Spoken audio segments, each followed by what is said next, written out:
עבר את הנהר. היום הפרלמנט הספרדי צפוי לאשר את החוק שמעניק את האזרחות למגורשי ספרד. האם את כבר בתור? אני מגורשת ספרד, אבל אני כן? בתור. כן. יש דיבורים שגם... כן, כן. הנה עורך הדין אדם ידיד, הוא מתמחה בהנפקת דרכונים וויזות לספרד ופורטוגל. שלום אדם, בוקר טוב. באיזו מין הצפה פוקדת אותך בחודשים האחרונים?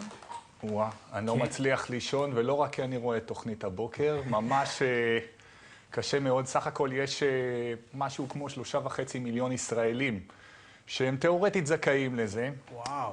אבל תיאורטית, זו מילת המפתח. בוא נדבר על התיאורטית, כי קודם כל זה עולה כסף, ובספרד זה הולך לעלות באמת המון המון כסף. אחת הסיבות לכך היא שפשוט יש דרך שצריך לעבור, היא כוללת גם אישורים של הקהילות היהודיות שמה, והחוק שהולך לעבור היום הקשה את זה עוד יותר. קודם כל, בספרד צריך לדעת שפה ברמה של כמו אנגלית 3 יחידות. בסדר, ספרדית, זו שפה קלה. שפה קלה, אבל עדיין לא כל אחד יש לו יכולת לעבור את מחסום השפה. דבר שני, זה עולה כסף, הקהילה היהודית שמה לוקחת על זה 500 יורו. על מה? על בירור שורשיך? זה לא על בירור, אתה צריך לבוא עם עבודת השורשים שלך, שהיום זה לא עבודת שורשים, זה יותר מזה, אנשים הולכים למומחים כדי להוציא את הדברים האלו. אי אפשר סתם להמציא, אי אפשר סתם לפברק עץ? לפברק עץ לא יעזור לך. בסופו של דבר, כן רוצים לראות פה איזשהו משהו שהוא יותר מהותי, כולם מדברים על שמות המשפחה ואומרים, שם משפחה שלי בפנים, כן, לא. שם המשפחה הוא סממן אחד, אפשר גם בלעדיו, לא חייבים אותו. אני בכלל מציע... כי יכול להיות שהוא הלך לאיבוד ברבות השנים. דרך אגב, לדוגמה, לא חייבים להיות יהודים. אנחנו מדברים לא על המגורשים, הם מתו לפני 500 שנה, אנחנו מדברים על הצאצאים שלהם, והם לא חייבים להיות יהודים. אני בכלל מציע ללכת לפורטוגל, התהליך שם הוא יותר פשוט, יותר נוח, יותר זול גם, ובסופו של דבר שניהם זה דרכונים אירופאים, האזרחות היא אזרחות אירופאית, ולכן אפשר לקבל... וכיף להיות אזרח אירופה. דבר ראשון, כמה עולה בספרד?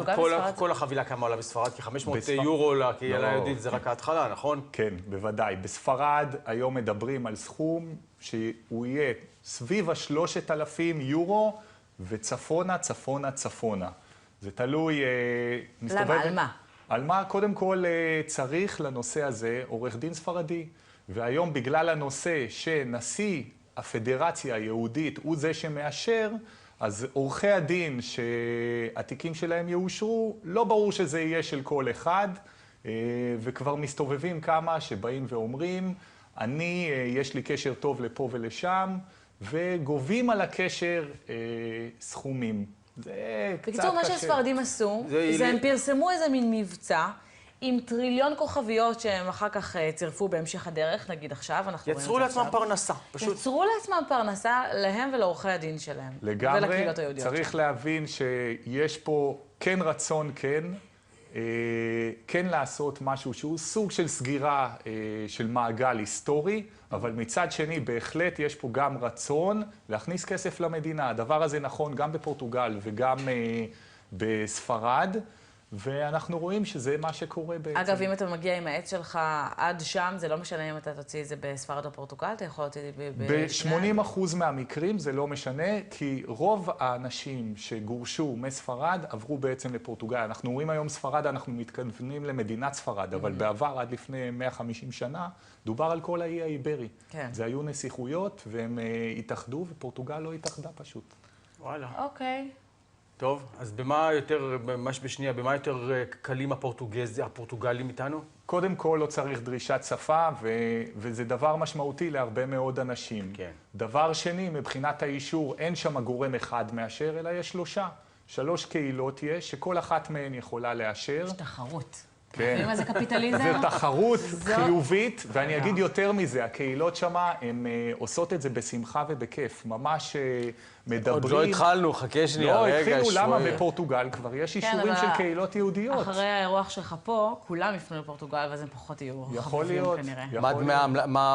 מה עמלתו של העורך דין הישראלי שעושה את כל הדבר הזה? עורך הדין הישראלי זה פחות או יותר יוצא סביב ה1,000 יורו, זה... צריך להבין, העורך דין זה רק חלק מהעניין פה, יש, כמו שאמרנו, חוות דעת, יש עמלות שצריך לשלם, לדוגמה, אגרה לממשלות. בספרד אנחנו עוד לא יודעים כמה היא, בפורטוגל היא 250 יורו. קיצור, קנה לך אזרחות. וזו עוד יחסית אזרחות בזול, מה כן, שנקרא. כן. יופי. עורך הדין אדם ידיד, תודה רבה רבה. תודה. בהמשך התוכנית אנחנו נארח כאן את השרה